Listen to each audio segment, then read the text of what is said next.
Assalamualaikum warahmatullahi wabarakatuh.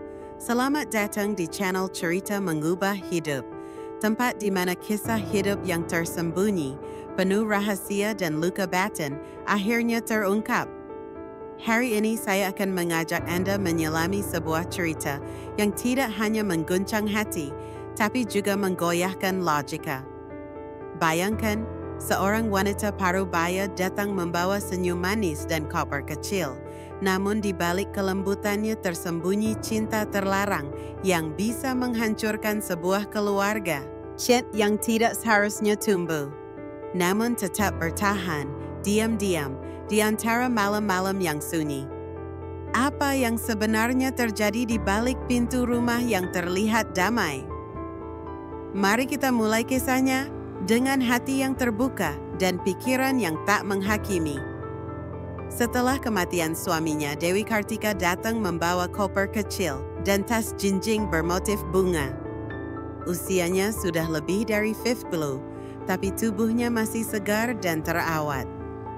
Pakaian yang ia kenakan selalu pas di badan.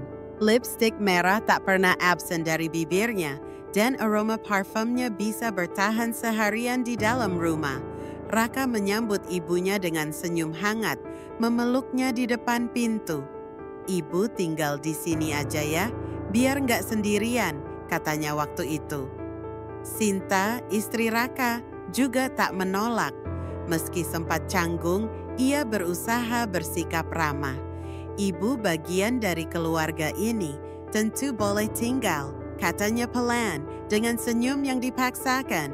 Awalnya berjalan baik, tapi sejak Dewi Kartika tinggal bersama mereka, ada yang berubah. Raka tak lagi menyentuh Sinta, tidak dalam bentuk apapun. Tidak ada kecupan di pagi hari, tidak ada pelukan sebelum tidur, malam-malam mereka jadi dingin. Dan entah kenapa, Raka malah semakin sering menghabiskan waktu di lantai atas, dekat kamar Dewi Kartika. Sinta mencoba mengerti, mungkin Raka sedang banyak pikiran, tapi malam demi malam ia makin kehilangan. Bahkan ketika Sinta mulai berdandan sedikit, memoles wajahnya seadanya, Raka tak juga berpaling. Sementara itu, Dewi Kartika makin terlihat bercahaya, wajahnya makin segar. Ia sering mengenakan daster satin berwarna merah marun yang membuatnya tampak lebih muda dari usianya. Setiap pagi, Sinta selalu menjadi yang pertama bangun dan mendapati 2 cangkir teh di meja makan, bukan buatan dirinya. Lalu suatu malam, Sinta terbangun. Tempat tidur di sisi Raka masih rapi. "Neng, ayo keluar kamar, berjalan pelan, menapaki lorong, dan saya mendengar sesuatu. Langkah kaki, desahan halus. Kemudian, bunyi pintu tertutup pelan dari arah atas. Ia tak punya keberanian untuk naik malam itu. Tapi dari getaran tubuhnya sendiri, ia tahu suaminya tak lagi tidur bersamanya. Dan ia tahu kemana Raka pergi, atau lebih tepatnya kepada siapa. Namun ia tetap diam karena belum ada bukti. Belum ada kata-kata yang bisa dijadikan peluru untuk mengguncang rumah tangganya. Tapi semua akan berubah, segera. Karena ada rahasia besar yang akan muncul dari tubuh buruk Mini. Rahasia yang tak bisa lagi disembunyikan. Malam turun dengan pelan. Angin menyusup di celah-celah jendela. Sinta berbaring lebih awal malam itu. Lelah setelah seharian bekerja dan menyelesaikan urusan rumah. Matanya lelap, tubuhnya nyaris tak bergerak, seperti boneka kain yang kehabisan isi. Di sisi ranjang, Raka menatap wajah istrinya beberapa saat. Tenang, tak curiga. Lalu ia perlahan bangkit dari tempat tidur, mengambil ponsel, dan melangkah keluar kamar tanpa suara. Tangga di rumah itu tidak berderit. Sudah beberapa minggu terakhir, ia hafalkan setiap pijakan yang tak menimbulkan suara. Seperti pencuri yang ahli, atau pecinta yang berusaha tak tertangkap. Lampu di lorong lantai atas sudah dimatikan, tapi pintu kamar di ujung sana sedikit terbuka. Dari celahnya, aroma parfum melati samar-samar mengguar, menyambut dengan penuh goda. Raka masuk pelan. Di atas ranjang, buruk mini menunggunya, mengenakan das terpanjang tipis warna umut tua. Rambutnya tergerai, bibirnya merah. Usianya tak muda, tapi malam-malam seperti ini membuatnya terlihat seperti wanita yang baru menemukan gairah hidup. Tak ada kata, hanya sentuhan, dan dalam gelap, tubuh mereka saling menyatu berulang kali dalam diam yang tak pernah dimiliki rumah ini sebelumnya. Begitulah setiap malam, Raka selalu kembali ke kamar Sinta menjelang pagi. Kadang hanya sekadar membasahi muka, menyisir rambut, lalu berbaring seolah tak terjadi apa-apa. Sinta tak pernah curiga. Ia selalu bangun dalam keadaan Raka sudah di sampingnya. Kadang Raka merasa bersalah. Tapi perasaan itu cepat hilang saat malam datang dan Rukmini kembali memanggil dengan tatapan yang tak bisa ditolak. Karena dalam diamnya, Raka merasa hidup, merasa dimiliki, merasa dicintai dengan cara yang tak pernah ia dapatkan dari Sinta dan Bu Dewi Kartika. Setiap malam ia berasa udah kembali, merasa berharga, merasa dibutuhkan. Tak ada yang tahu bahwa di balik senyumnya yang halus di pagi hari, ada cinta liar yang terus tumbuh. Tapi tubuh tidak bisa menyimpan rahasia terlalu lama. Dan tubuh Bu Dewi Kartika mulai menunjukkan tanda-tanda keajaiban yang tak bisa disembunyikan. Sudah 3 hari Bu Dewi Kartika merasa mual setiap pagi. Awalnya ia kira masuk angin, tapi semakin hari rasa itu makin aneh. Perutnya kadang terasa kencang, kadang perih. Ia lebih mudah lelah, dan payudaranya mulai nyeri saat disentuh. Pagi itu, Sinta sedang membuat sarapan saat mendengar suara batu keras dari kamar atas. Ia naik dengan tergesa. Di ambang pintu, ia melihat Bu Dewi Kartika membungkuk di depan wastafel, memegangi perut sambil memuntahkan sesuatu yang kental dan asam. "Ibu nggak apa-apa?" tanya Sinta kaget, menghampiri. Bu Dewi Kartika cepat membalik badan. "Cuma masuk angin," jawabnya. Buru-buru mencuci mulut, wajahnya pucat. Taus Matiam si bisa bermain. Ia tak mau Sinta tahu apapun. Ia tahu ini bukan sekadar sakit biasa, tapi ia belum siap mengaku. Karena jika ia bicara sekarang, semuanya bisa hancur. Sinta menatap ibu mertuanya dengan khawatir. "Ibu harus ke dokter." "Nggak usah Sinta, nanti juga sembuh sendiri," jawabnya cepat. Lalu mengambil sapu tangan untuk menutupi wajahnya. Di sisi lain rumah, Raka mulai cemas. Ia tahu sesuatu sedang tumbuh di dalam tubuh Bu Dewi Kartika. Dan itu adalah akibat dari malam-malam yang tak seharusnya terjadi, tapi terlalu indah untuk disesali. Raka mulai jarang pulang lebih awal. Ia sengaja menunggu Sinta tidur lebih dulu, agar bisa menyelinap ke kamar atas seperti biasa. Namun kini tubuh Bu Dewi Kartika mulai sulit diajak berbohong. Ia makin sering muntah, kadang menangis di tengah malam. Kadang bicara sendiri, berbisik ke perutnya seolah ingin menenangkan sesuatu di dalam sana. Dan pagi, saat duduk di meja makan, Sinta mulai merasa sendiri. Raka jarang bicara.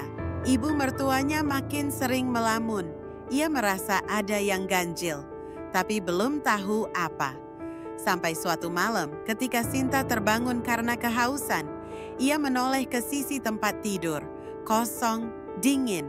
Ia melangkah keluar kamar, pelan, mengintip ke arah tangga, tapi tak mendengar apapun. Namun di dalam dirinya, rasa itu mulai tumbuh. Rasa bahwa dirinya telah digantikan. Dan sementara itu, di kamar atas, Dewi Kartika duduk di depan cermin, menyisir rambut pelan-pelan. Tangannya menyentuh perutnya yang belum tampak besar, tapi sudah cukup untuk membuat hatinya berdebar. Dengan suara lirih, ia berbisik, "Kamu akan jadi milikku seutuhnya." Raka, perut Dewi Kartika mulai membuncit. Tak banyak, hanya terlihat bagi mata yang jeli.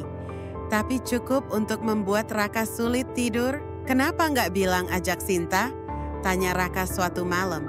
Saat mereka berdua duduk di tepi ranjang, Dewi Kartika menatapnya tajam, seperti ingin membekukan keberanian yang sempat tumbuh di dada pria itu. Belum saatnya, kita harus hati-hati. Raka terdiam. Ia tahu semua ini gila, tapi setiap kali menatap wajah Rukmini, setiap kali mengingat sentuhan-sentuhan malam yang mereka lalui, ia lemah, ia cinta, dan cinta telah membuatnya buta. Di bawah, Sinta mulai resah. Ia mulai memperhatikan. Dewi Kartika tak lagi ikut makan malam. Kadang hanya minum susu atau buah. Kadang hanya berbaring di kamar sepanjang hari. Tapi anehnya, kulitnya tampak lebih bersinar, tubuhnya lebih berisi, matanya lebih tajam, dan yang paling menyakitkan, Raka malah makin sering ke atas malam-malam. Sinta mencoba mengabaikan, tapi hatinya tak bisa. Sampai suatu sore, saat ia mencuci pakaian di kamar mandi belakang, ia menemukan sesuatu. Sebuah tespek tersembunyi di antara tumpukan plastik bekas. Masih ada garis merah 2 di sana. Positif. Tangan Sinta gemetar. Wajahnya pucat. Ia tahu benda itu bukan miliknya. Dengan napas tak teratur, ia naik ke lantai atas. Tapi saat hendak mengetuk pintu kamar Dewi Kartika, langkahnya berhenti. Dari dalam terdengar suara Raka. Pelan, dan kalimat itu memukul dada Sinta lebih keras dari apapun sebelumnya. Kita akan jaga bayi ini sama-sama ya. Bu, Raka, bisik Sinta. Hampir tak percaya. Tangannya melemas. Tespek itu jatuh ke lantai, menggelinding pelan ke arah pintu. Dan sebelum pintu kamar terbuka, Raka dan Dewi Kartika terpaku. Tespek itu ada di lantai. Sinta berdiri di sana. Air matanya sudah tak bisa disembunyikan. Tapi belum ada satupun dari mereka yang bicara. Karena saat rahasia terbuka tanpa direncanakan, semuanya terasa lebih menakutkan dari kematian. Sunyi menggantung di antara mereka bertiga. Tespek itu masih tergeletak di lantai. Dan Sinta dengan wajah gemetar menatap 2 orang yang paling ia percaya, yang kini menjadi pisau paling tajam dalam hidupnya. Siapa bayi itu? Bisiknya pelan, tapi tak ada jawaban. Raka, jawab. Suaranya mulai meninggi, nyari serak. Raka hanya menunduk, tangannya mengepal, tak sanggup menatap istrinya. Sementara Dewi Kartika duduk di tepi ranjang, memegangi perutnya yang mulai menegang karena emosi. Sinta melangkah masuk, menatap langsung wajah ibu mertuanya. Ini gila, ini nggak masuk akal. Kamu hamil, dan kamu. Ia terdiam, nafasnya tercekat. Kamu tidur dengan suami aku. Dewi Kartika menoleh, wajahnya tidak marah, tidak menangis, tapi juga tidak menyesal. Aku mencintai dia, katanya tenang. Sinta terduduk, dadanya seakan diremuk dari dalam. Kamu, ibunya, saat itulah. Dewi Kartika menarik nafas panjang. Aku bukan ibunya. Suara itu pelan, tapi jelas. Raka bukan anak kandungku. Raka mengangkat kepala. Wajahnya tegang. Sinta mematuh. Apa maksudnya? Kamu bilang kamu ibunya. Dewi Kartika berdiri, berjalan pelan ke jendela. Mentapsut lo walas jenas. Lalu berbalik. Aku menikah dengan ayah Raka saat dia masih kecil. Tapi dia bukan anak dari rahimku. Ibu kandungnya sudah meninggal waktu itu. Sinta tak bisa percaya. Semua yang ia tahu, semua yang ia yakini selama ini, terbalik begitu saja. Aku membesarkannya. Ia, lanjut Dewi Kartika. Aku mendidiknya, menyuapinya, menyekannya waktu sakit. Tapi aku bukan ibunya. Dan dia bukan anakku. Sinta merasa dunia runtuh. Ia menatap Raka, berharap ada bantahan, ada penolakan. Tapi Raka hanya diam. Kenapa kalian? Kenapa kalian bisa sejauh ini? Tangis Sinta pecah. Kalian tega. Dewi Kartika memegang perutnya. Matanya mulai berkaca, tapi bukan karena menyesal. Karena kami saling memiliki. Dengan cara yang tak pernah bisa kamu mengerti. Raka akhirnya berbicara. Aku nggak bermaksud nyakitin kamu, Sinta. Tapi aku jatuh cinta. Kalimat itu menutup segalanya. Bunuh perlahan dari dalam. Sinta berdiri pelan. Air matanya mengalir tanpa suara. Tanpa kata lagi, ia keluar dari kamar, turun tangga, lalu mengunci diri di kamar mereka, yang kini tak lagi menjadi milik mereka. Dan di lantai atas, di balik pintu yang belum sepenuhnya tertutup, cinta terlarang itu semakin dalam, dengan seorang bayi sebagai saksi, yang tumbuh dalam rahim seorang wanita yang seharusnya menjadi ibu, tapi kini memilih menjadi kekasih. Sudah 3 hari Sinta tak bicara pada Raka. Setiap pagi ia hanya diam. Sarapan disiapkan seperti biasa, tapi tak ada sapaan. Tak ada senyum, matanya sembab, namun langkahnya tetap tenang. Raka tahu, diam itu lebih mengerikan dari tangis. Ia mencoba mendekat, tapi selalu disambut dingin di kamar atas. Dewi Kartika mulai tak bisa menyembunyikan bentuk tubuhnya. Perutnya semakin membuncit.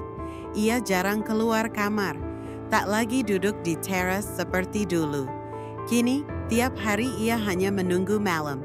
Menunggu saat Raka datang ke kamarnya seperti dulu, tapi malam-malam itu mulai berubah. Raka tidak selalu datang. Kadang hanya duduk di bawah, termenung di ruang tamu sampai subuh, merokok 1 batang demi 1. Wajahnya semakin murung, kepalanya penuh sesal.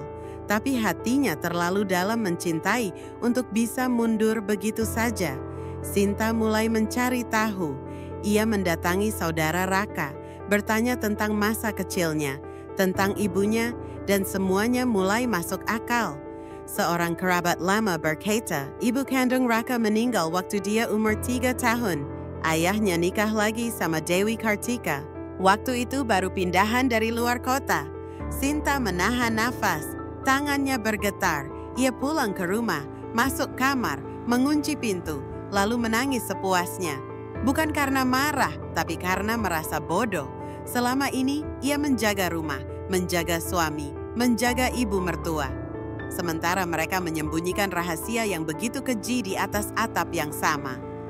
Malam itu, Raka datang ke kamarnya. Sinta, aku minta maaf. Sinta duduk di tepi ranjang, tak menoleh. Minta maaf karena hamilin ibu tirimu. Raka terdiam. Sinta berdiri. Wajahnya penuh luka. Tapi ada sorot baru di matanya. Kamu tahu apa yang paling sakit, Dit? Bukan karena kamu tidur sama dia, tapi karena kamu nggak merasa itu salah. Raka menunduk. Suaranya hampir tak terdengar. Aku bingung. Bingung. Potong Sinta tajam. Kamu laki-laki. Suami. Tapi kamu bersembunyi seperti anak kecil. Dan sekarang, kamu jadi ayah dari anak ibu tirimu sendiri. Tak ada lagi yang bisa dibantah. Dan saat malam kembali turun, Raka hanya duduk di ruang tamu. Tak naik ke kamar Sinta. Tak pula ke kamar Dewi Kartika. Hanya diam. Di antara 2 wanita yang sama-sama hancur.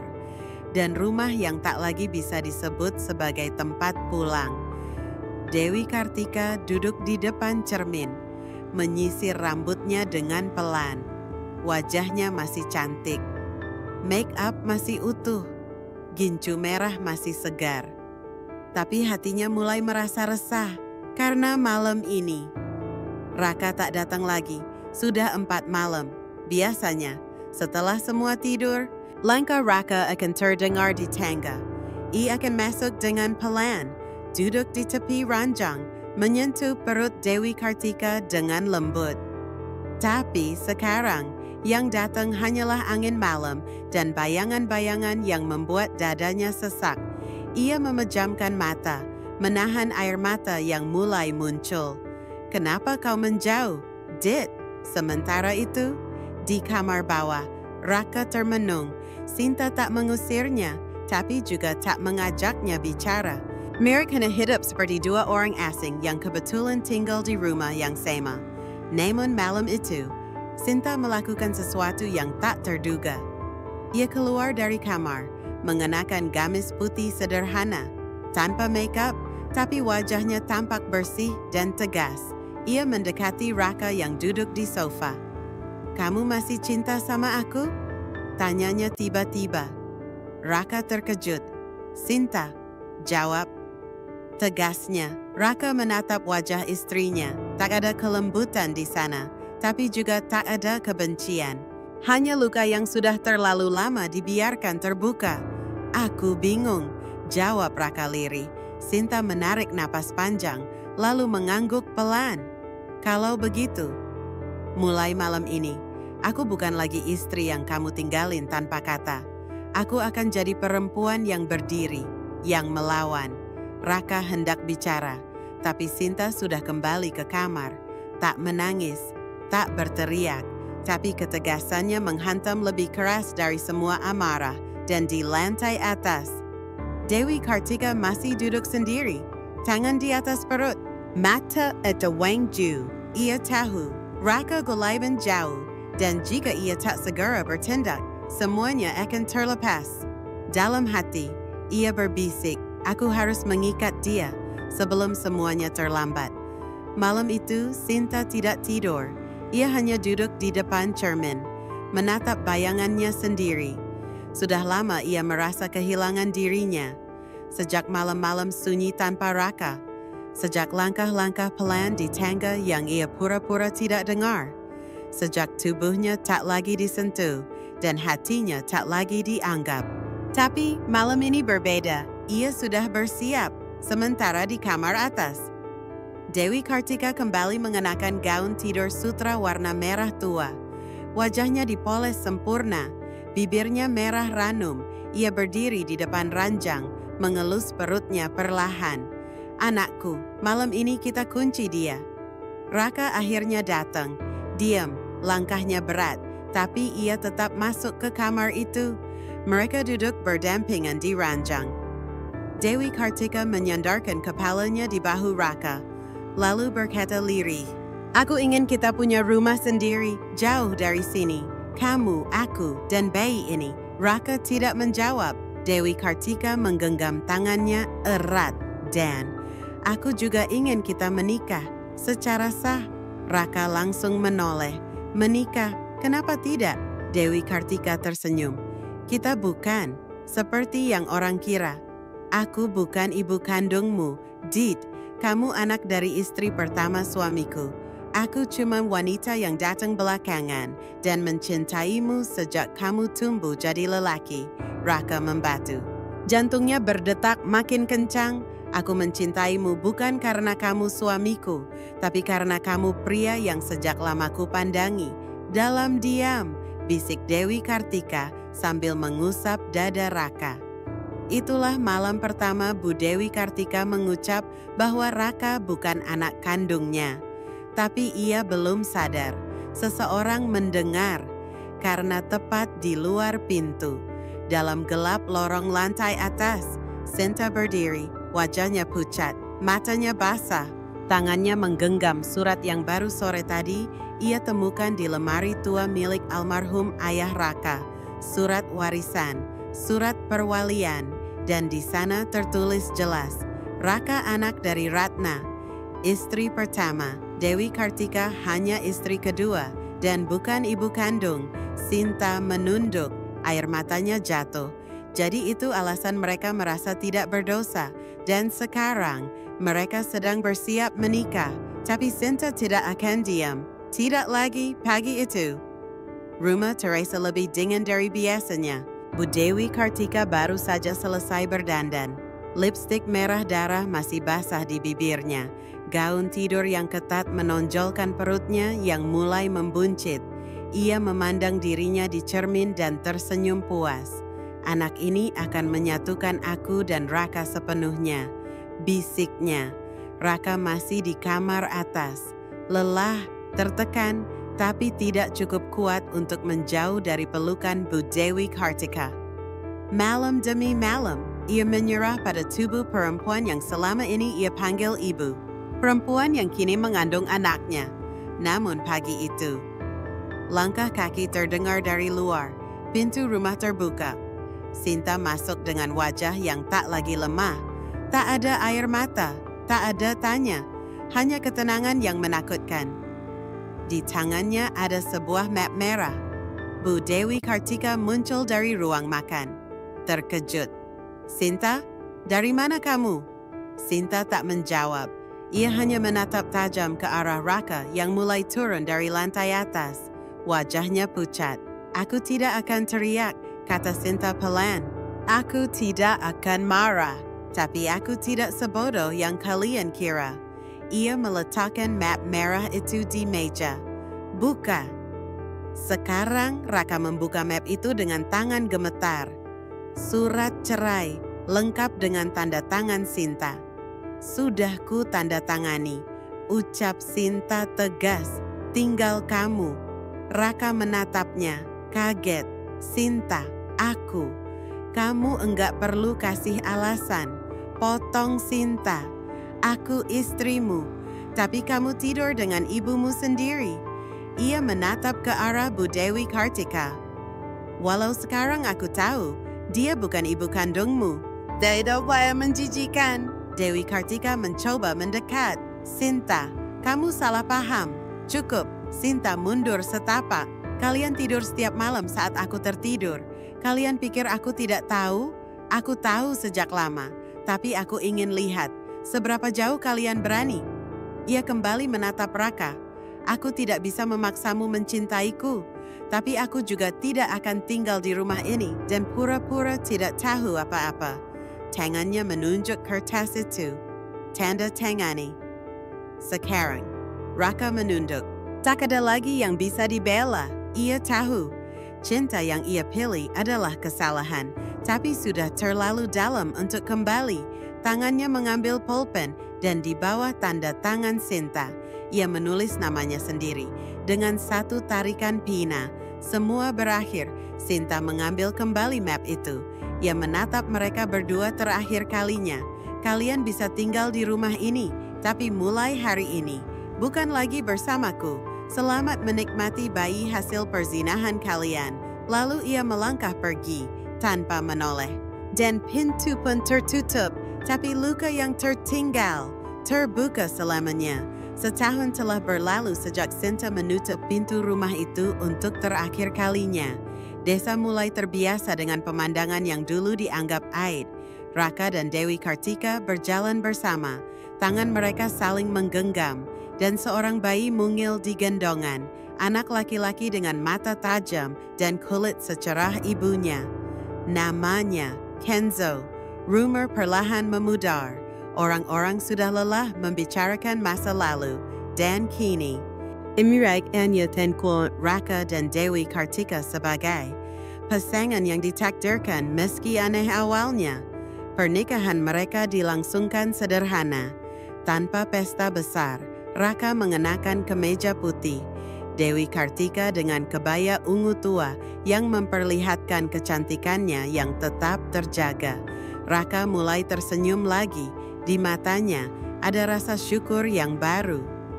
Setelah bertahun-tahun menikah dengan Sinta tanpa anak, akhirnya kini ia menjadi seorang ayah, dan anehnya, ia merasa damai. Ia tidak lagi dihantui rasa bersalah, mungkin karena waktu, mungkin karena ia meyakini ini semua sudah digariskan. Sementara itu, Sinta tidak pernah kembali. Kabar terakhir mengatakan ia menikah dengan seorang duda mapan di kota.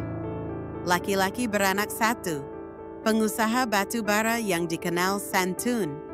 Sinta kini hidup di kota besar, mengenakan pakaian elegan, berkendara dengan sopir pribadi, dan terlihat bahagia dalam foto-foto yang tersebar di media sosial. Ia tidak pernah menghubungi Raka lagi, tidak bertanya kabar, tidak menoleh ke belakang, dan mungkin memang begitu seharusnya, karena tidak semua cinta harus diperjuangkan, tidak semua pengkhianatan harus dihukum, dan tidak semua dosa harus dibayar dengan derita. Kadang, hidup memilih cara paling tak masuk akal untuk membalas. Tapi jika semua pihak menemukan kebahagiaannya masing-masing, mungkin itu bukan akhir yang buruk. Itu adalah takdir yang tak selalu suci, tapi tetap utuh. Cerita ini adalah fiksi. Semua tokoh, tempat, dan kejadian hanyalah rekaan, tidak mewakili kehidupan nyata siapapun. Jika ada kesamaan, itu semata kebetulan belaka. Dari kisah ini, kita bisa mengambil pelajaran penting. Cinta yang salah jalan tak selalu berakhir tragis, tapi akan meninggalkan jejak luka pada banyak hati. Kesetiaan bukan hanya tentang bertahan, tapi juga tahu kapan harus pergi demi menjaga harga diri. Dan yang paling penting, kejujuran dalam keluarga adalah fondasi utama. Sekali retak, sulit untuk kembali utuh. Tak semua yang terlihat bahagia benar-benar damai. Tak semua yang pergi berarti kalah. Dan kadang, hidup tidak memberi kita apa yang kita inginkan, tapi memberi apa yang kita butuhkan untuk belajar.